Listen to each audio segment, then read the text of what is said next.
Glória a Deus pela vida de cada um. Amém. Maravilhoso entoar louvores ao nosso Deus vivo. Amém.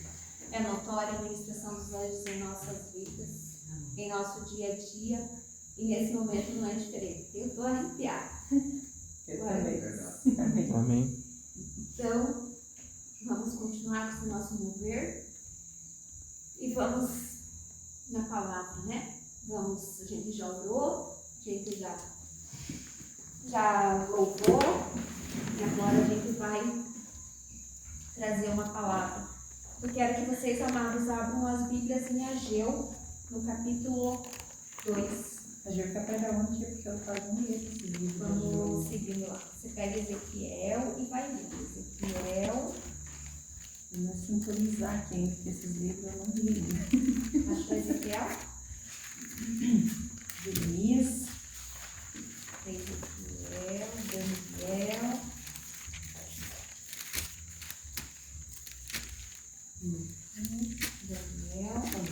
Oséias, Naum, Miqueias, Abacuque e Ageu. Depois Abacuque. O que é teu nome? Ageu. Depois Abacuque? Aí. Ageu? Ele é bem curtinho, mas... Sim, muito lindo, eu já li mesmo, mas... 2, capítulo 2, versículo 6.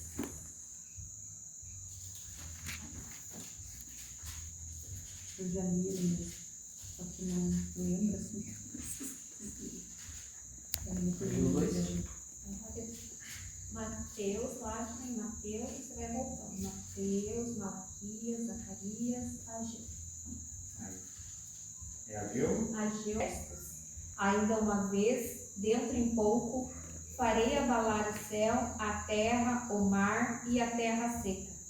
Farei abalar todas as nações, e as coisas preciosas de todas as nações virão, e encherei de glória esta casa, diz o Senhor dos Exércitos. Minha é a prata, meu é o ouro, diz o Senhor dos Exércitos. A glória desta última casa será maior do que a primeira, diz o Senhor dos Exércitos. E nesse lugar darei a minha paz, diz o Senhor dos Exércitos. Glória a Deus, aleluia. Agora a gente vai voltar um pouquinho. Vamos lá para Abacuque. Só voltar umas páginas.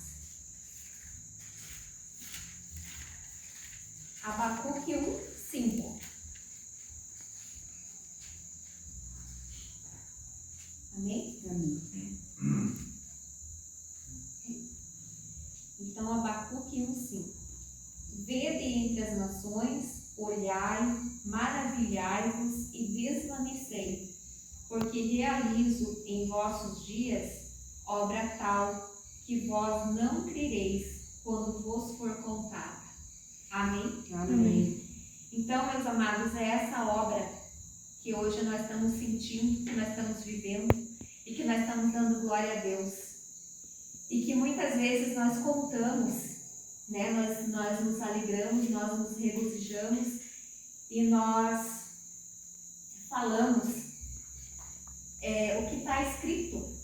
E mesmo assim, muitos não creem. Mas mesmo assim, nós temos a nossa oportunidade e nós falamos, né? E há muitos questionamentos assim, mas você não acha perigoso? Eu já ouvi isso. Você não acha perigoso você achar que você já é salva? Eu falei, eu não acho. Certeza. Eu sou.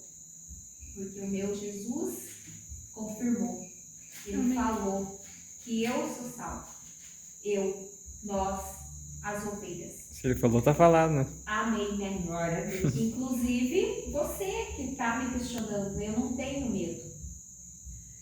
Porque quando nós recebemos essa mensagem, nós fomos aos pés de Jesus e o que nós fizemos? Se cumpriu na nossa vida Mateus 11, 28. Nós fomos até o Jesus Nós depositamos o nosso fardo, nós depositamos o jugo e nós tomamos o fardo dele e o jugo dele, que é suave. E nós vivemos em novidade de vida. Glória a Deus. Agora, para nós continuar, nós vamos lá em Êxodo.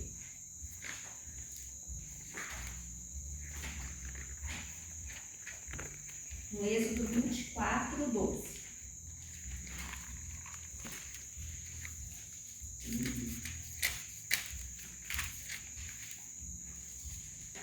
Êxodo 24. 24, 12.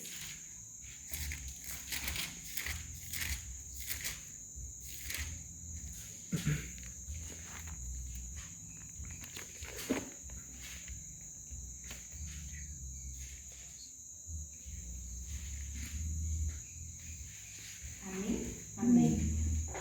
Então diz assim: Então disse o Senhor a Moisés: Sobe a mim ao monte e fica lá. Dar-te-ei tábuas de pedra e a lei e os mandamentos que escrevi para os ensinares. Mais para frente, lá em Êxodo 34.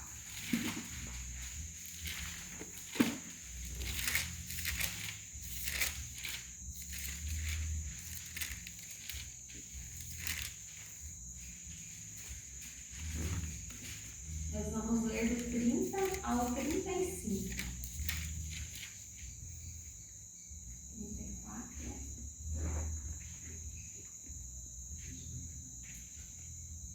34, 30, amém? Amém.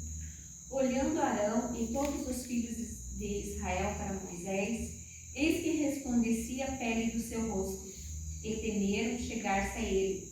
Então Moisés os chamou, Arão e todos os príncipes da congregação, tornaram a ele, e Moisés lhe falou. Depois vieram também todos os filhos de Israel, os quais ordenou ele tudo o que o Senhor lhe falara no monte Sinai. Tendo Moisés acabado de falar com eles, pôs um véu sobre o rosto.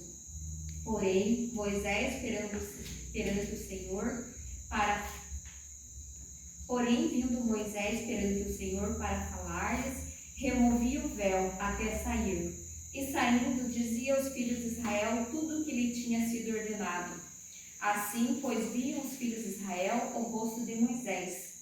Viam que a pele do seu rosto resplandecia. Porém, Moisés cobria de novo o seu rosto com o véu, até entrar para falar com ele. Agora a gente vai lá em 2 Coríntios.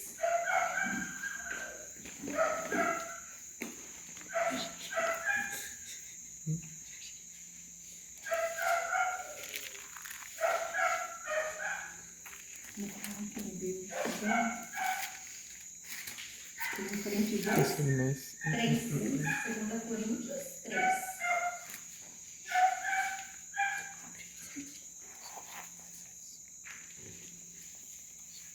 Amém? Amém. Nós vamos ler do 7.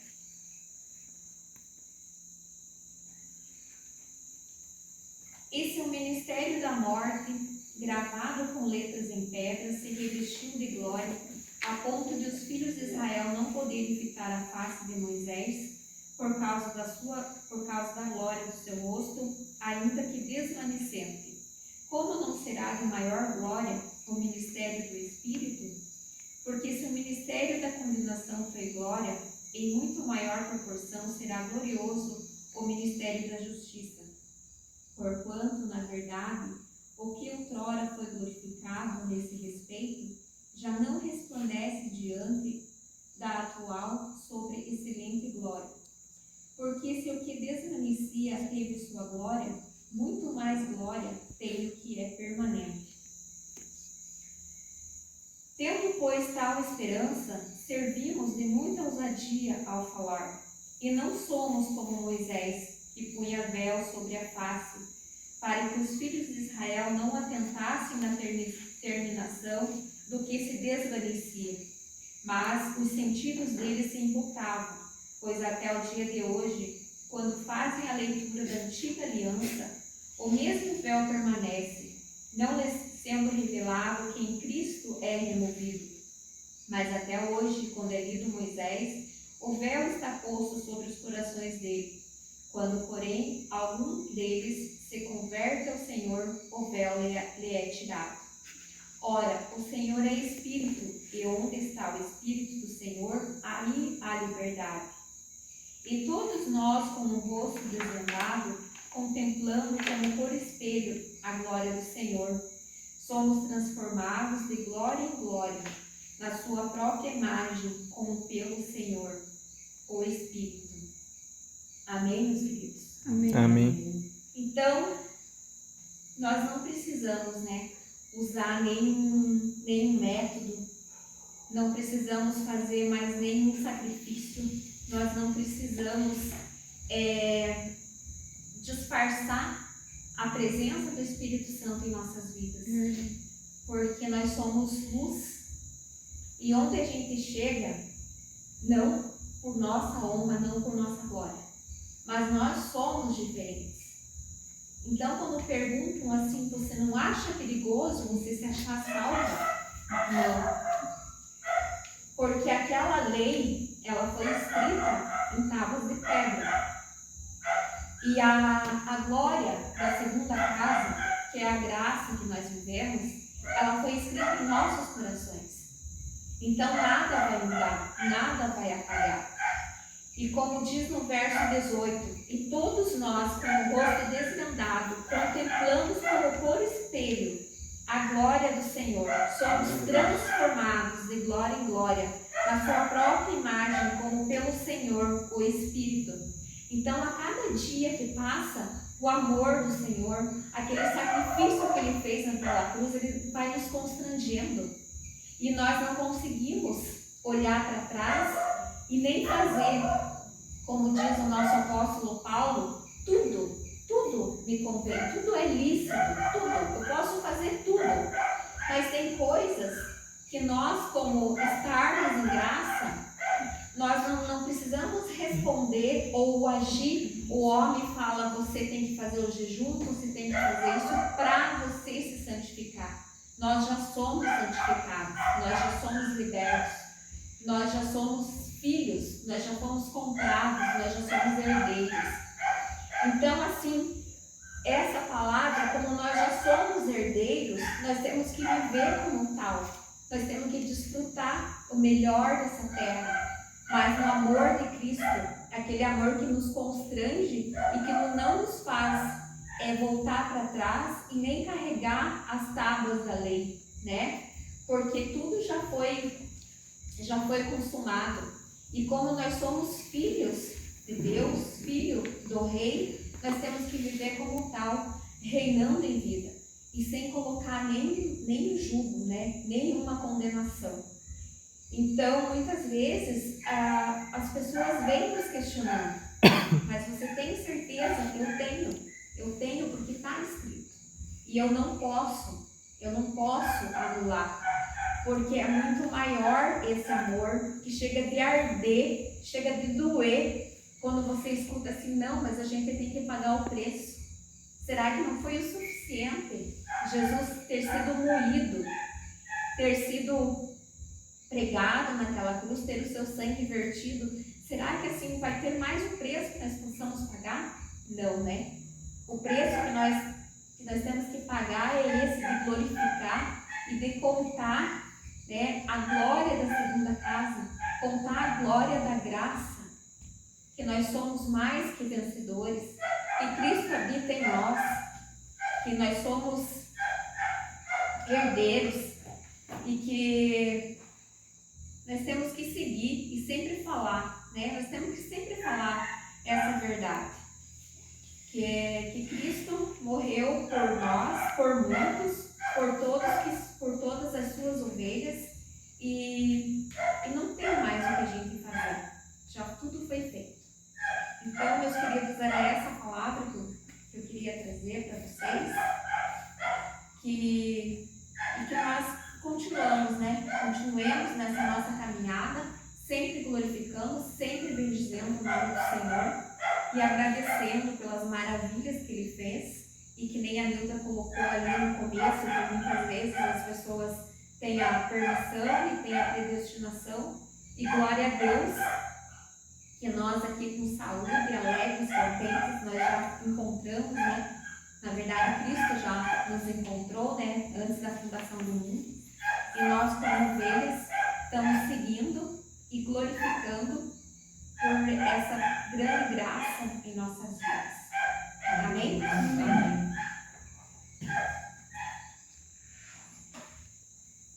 Irmãos, glória a Deus pela vida de vocês. Amém. Uma satisfação estar aqui de novo, né? Pegar para vocês um pouco da palavra, do que é revelado para a gente, né? E cada dia, cada tempo que passa, a gente vai crescendo em graça, né? Vai tendo um outro entendimento, um outro nível de entendimento. É um crescimento, né? Sem fim. Não tem um nível a se bater. Sempre a gente está crescendo. Amém, irmãos? Amém. Então, eu ia falar sobre... Vocês sabiam que existem níveis de maturidade? Níveis de pessoas que estão num nível, outros já estão em outro nível, outros já estão bem mais além, né? E existe no nível 1, nível 2 e vai subindo, né? Então, mas quais são esses níveis, né? Então vamos ver qual que é o nível 1. Vamos abrir lá em João, capítulo 3.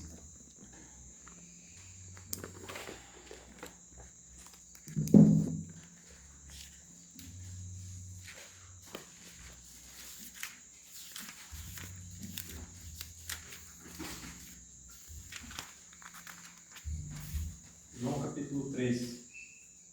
Esse aqui é o nível 1. O nascimento. Vamos começar do verso 1. Havia entre os fariseus um homem chamado Nicodemos, um dos principais dos judeus. Este, de noite, foi ter com Jesus. Ele disse: Rabi, sabemos que és mestre vindo da parte de Deus.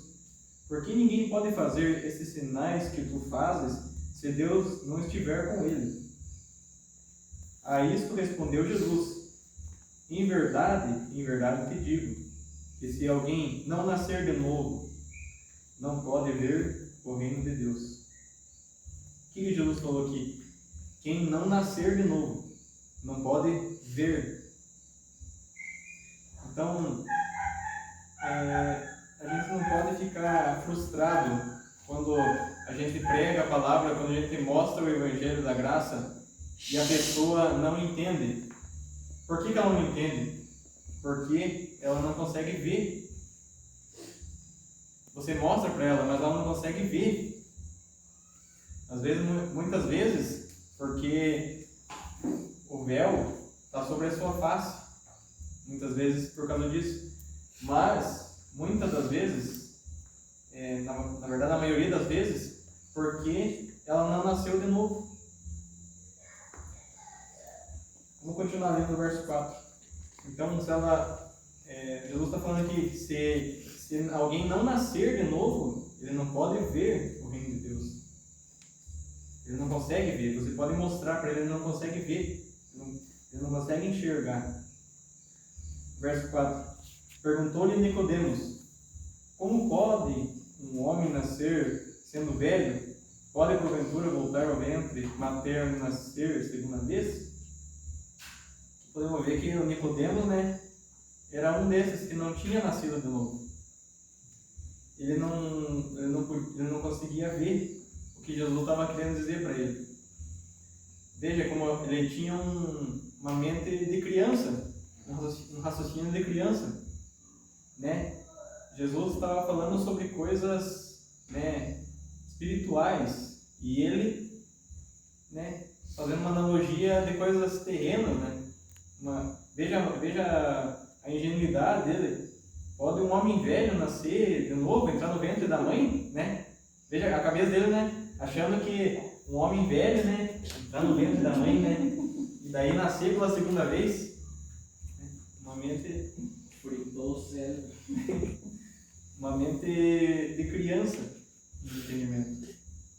No verso 5, vamos ver que Jesus disse para ele. Respondeu-lhe Jesus: em verdade te digo, que quem não nascer da água e do Espírito não pode entrar no reino de Deus. Aqui no verso 13 ele falou que quem não nascer de novo não podia ver. Aqui no verso 5, não pode entrar no reino de Deus. Quem não nascer de novo não pode entrar. Quem não nascer da água e do Espírito, né? Aqui é um texto muito usado pelo sistema, né? Para dizer sobre o batismo das águas, né? Né? Quem não nascer das águas, né? Aí ele diz, se você não se batizar, então você não nasceu de novo, né? Isso é uma heresia. Jesus nem está falando sobre o batismo, né? Está falando sobre outra coisa. Não tem nada a ver com o batismo, né? A água, que aqui diz, é a palavra, né? Porque Jesus disse, né? Quem tem sede, vem a mim, né? E beba, né? Ele disse para aquela mulher no poço, Samaria, né? Se você beber dessa água que eu te der, você nunca mais vai ter sede, né? Então, ele disse também em João 7:38, que ele falou assim: quem crê em mim, como diz a Escritura, do seu interior fluirão rios de água viva, né? Então, essa água, esse nascer da água, é nascer da palavra, ter a revelação da palavra. Esse é o nascer da água. E o nascer do Espírito é você ter experiências com Deus. Você vê que Deus é com você, está na tua vida. Então esse é o nascer do Espírito. Verso 6. O que é nascido da carne é carne, e o que é nascido do Espírito é Espírito. Não te admires de eu te dizer, importa-vos nascer de novo. O vento sopra onde quer, ouves a sua voz, mas não sabes de onde vem, não sabes de onde vai. Assim é todo aquele que é nascido do Espírito. Né? Tem aquele louvor que nós cantamos agora há pouco, né?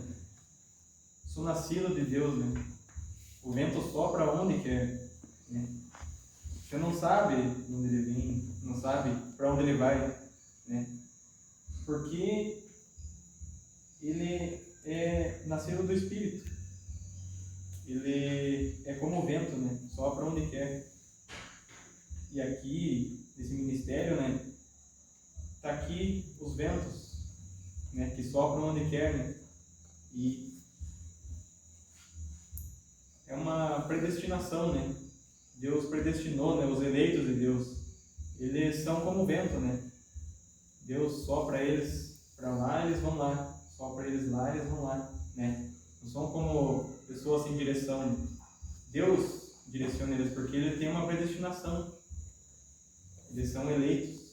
Eles já são predestinados antes da fundação do mundo. Então, Deus já tem um propósito para a vida de cada um. Então, veja como antes a gente não entendia, né, a graça, não sabia de nada. Né? Quanto tempo nós ficamos sem saber? Né? Quanto tempo? Né? Veja, e agora parece ser tão simples, né? A gente entender, né? Parece que é tão simples, né? Fica tão claro na mente. Tão claro que parece que as letras estão dentro do nosso coração, né? São escritas no coração, né? Você não olhando, como a tia disse, na lei eram nas pedras. Agora E veja, porque nós nascemos de novo. Então nós vemos, no verso 3 aqui, quem não nascer de novo não pode ver. Mas nós vemos, então significa que nós nascemos de novo. Né? Então, desse nível 1, nós já passamos nascer de novo. Então nós vemos, né? E nós já nascemos da água e do Espírito. Então nós já entramos, né? Então